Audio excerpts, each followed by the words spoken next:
let me give you the practical steps that are going to help each one of you.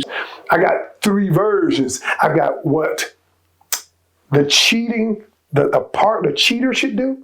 I call it cheater, but just for simplicity's sake, what the cheating victim should do and what both of you should do together. So let's get into it.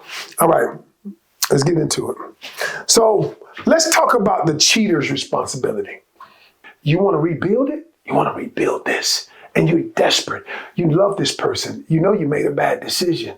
And you wish you could go back and eat every decision. You wish you could go back to prior to the decision being made, but you can't. And so now Coach Ken is about to tell you what you have to do, what you can do to rebuild it, okay? And if you miss any of these, it's a problem. All right, here we go. So first thing is I'm putting it in writing so you will understand it. You must take full accountability, show genuine remorse with no excuses, no deflecting, no blaming, okay? You can't blame any. I don't care if you didn't get sex for 8 months. You can't say that's the reason you cheated. The reason you cheated is because you made a decision to go lay with somebody else. All right, because the sex for no 8 months is another thing. That's another situation. No, I get it. It may have led to it. But that cannot be excused. It may be a catalyst for it because maybe you didn't feel loved. But if you want to rebuild this relationship, you have to take accountability. Second thing, okay, you must be willing to be a transparent person, not just honest. I'm putting all of the things in writing that I told you. I explained to you the difference between transparency and honesty. An honest person tells you the truth when you've asked them. A transparent person tells you before you ask them. A transparent person is proactive and says, I'm going here. I'll be back at this time. I'm doing this. They are overly, I always tell people, over communicate. All right, when there's confusion, over communicate. What else is the cheater's responsibility? What else? Here we go. They must be impeccable with their word. If they say they're going to repair the window Sunday, then do it. All right? If they say they're going to repair the window, then do it. You can't say, well, I didn't want to, because the other person who was cheated on, they are looking at you to make sure no matter what, no matter if you're tired, no matter if you're busy, you're going to honor your word. That is the reason why. All right, the cheater's responsibility. All right. Be willing to take as long as it takes. This is traumas. Studies say it can take up to 2 years, actually it's 2 to 5 years of consistent new behavior for a person to accept the change and recognize you as a safe place. Answer every question 20 times if you must. If you must. So this is the cheater's responsibility. All right? Cheater's responsibility. All right. And get coaching to help navigate this. Because you can't do it alone.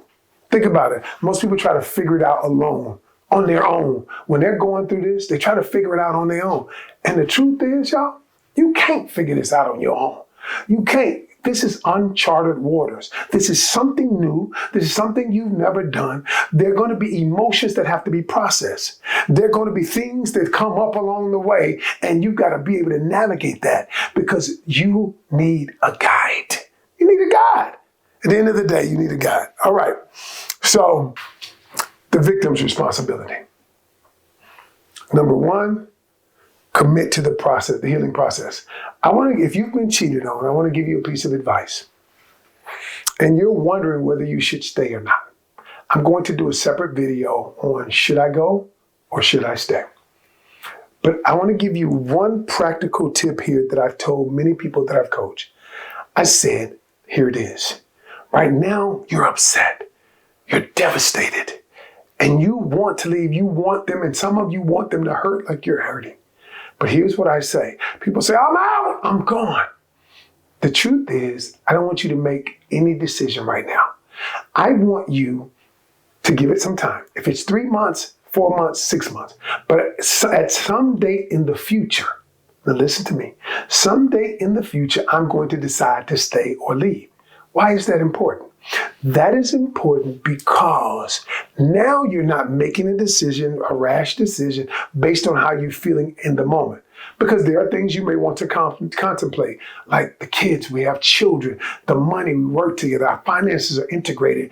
And then you want to see if the person is willing to climb Trust Mountain again. So that's the first thing. Second thing is communicate openly and honestly. Tell the person what you're feeling. Don't suppress or repress your feelings. If you're feeling something, say it. It's important. Here's why. Because emotions are energy. Emotions are energy in motion. What our emotions, the energy surrounding our emotions are meant to be expressed. They are meant to flow through us. If the emotion, which is energy, doesn't flow through us, it means it is bound in us. And what happens when this energy is in us, it is repressed, it is suppressed. This energy becomes this bottleneck. And a lot of times when this happens to a person, there's dis-ease in their body, which leads to disease. I don't want to go get into this. There are studies that have been done on that. But like I said, if you want to scream, scream. If you want to yell, if you want to cry, do not experience all of it so it can flow through you, which that is going to be a healthy way of showing, you know what, I want to heal from this. I want to heal from this. Okay.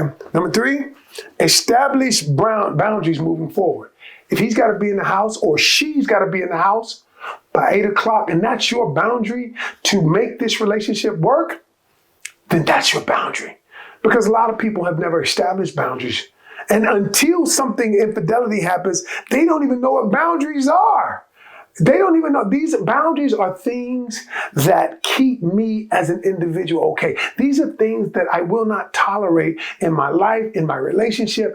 And you have to establish boundaries or the other person will always go over your boundaries. So, and the reason being is because they don't know what the boundaries are. They don't know what they are. So it's up to you to communicate, to first establish what those boundaries are and then communicate them. All right, and then communicate them. Now, number 4, commit to the process of self-improvement. Here's the thing. It's not your fault. It's not your fault that you're hurting.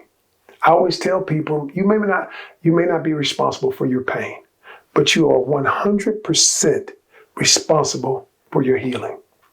You have got to take it upon yourself to heal. You've got to take it upon yourself to get better.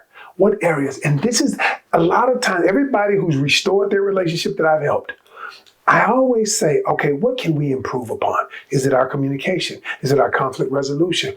Is it that I need more drive in my life? We identify the things that I want to be better at. I help them get better at those things during this time. Because during those times, we are acutely aware of the things in our lives that are not working. And we have a listening ear. We're ready to listen. And so what things can we improve upon? All right. What things can we focus on? Self-care. Focus on self-care. You want to focus on self-care. Self-care means, I want to say this. A lot of times, especially women, I'm just being honest, is they get so immersed in the family. Let me take care of the kids. Let me take care of my mate. Let me take care of my spouse. And they forget about themselves. And many of them, it may be you, that you've lost yourself in the relationship. You forgot about you. And you forgot about taking care of you. The most important relationship you will ever have is the one you have with yourself. And if you're not willing to enhance that relationship, how can you enhance any other relationship that you'll have? All right. And number 6, seek help when needed. Again, everybody, you can't do this on your own. You need coaching, you need therapy, and find someone. And like I always say, hey, listen, reach out to me. Reach out to me. Click the link if you want to do a discovery session to find out how I can help you get through it. I'm no stranger to this. I've been down this road and I see people, thousands of people who've been down this road who are experiencing this that I've helped. So what I want to do is I want to help you.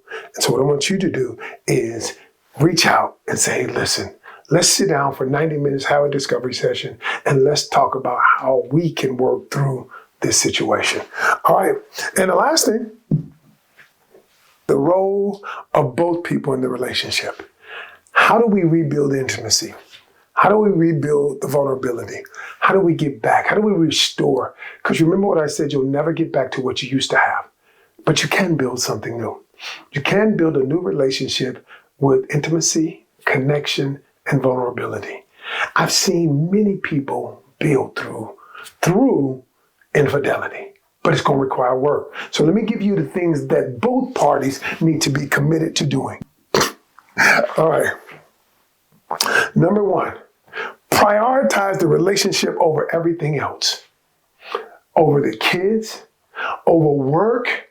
You've got to prioritize the relationship. The relationship has to be the number one reason that you guys exist together.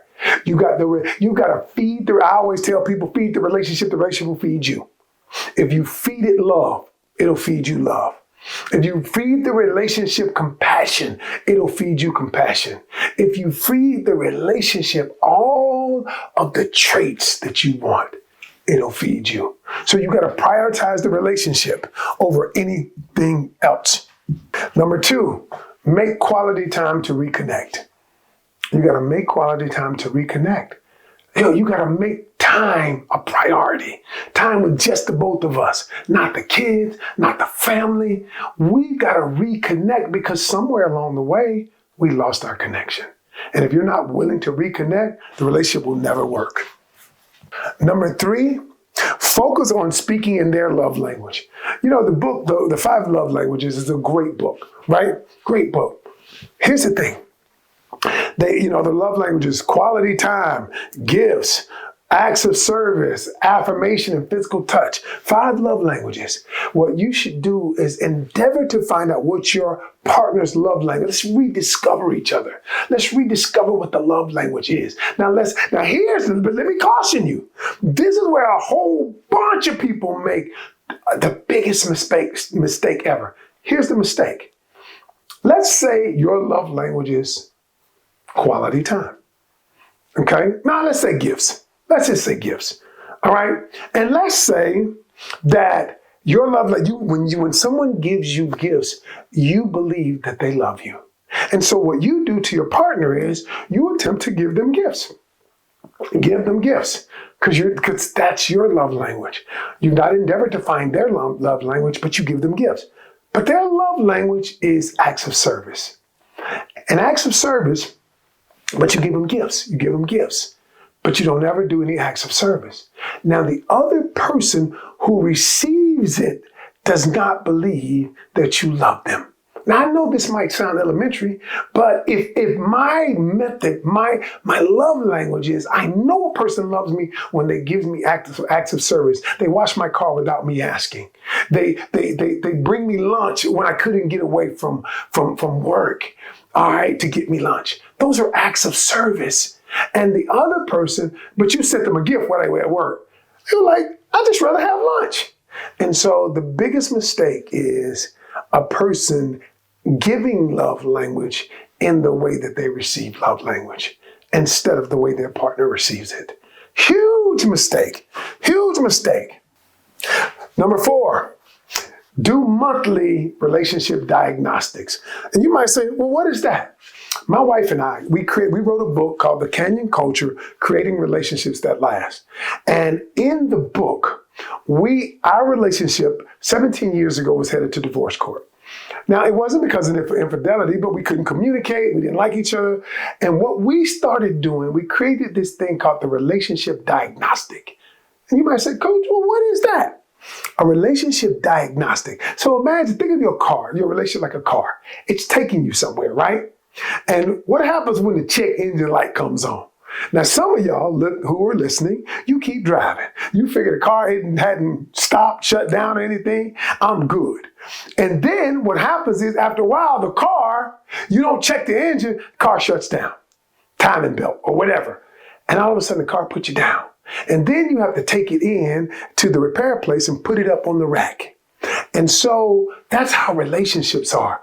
We don't deal with the things until the light comes on, and that's that. But what I tell people, my wife and I wrote, you should have relationship diagnostics at least twice a year. But if you've been through infidelity, it should be every month. Here's what it is. You take your car in and you put it up on the rack and you just check it out to see what is wrong. So how do we have relationship diagnostics? Every month you get with your partner and you ask your partner 2 questions. Number 1, tell me the things that I'm doing right. That's the diagnostic. We're looking at what's working. And then tell me 1 or 2 things that I'm doing wrong, that I need maintenance or I need repaired.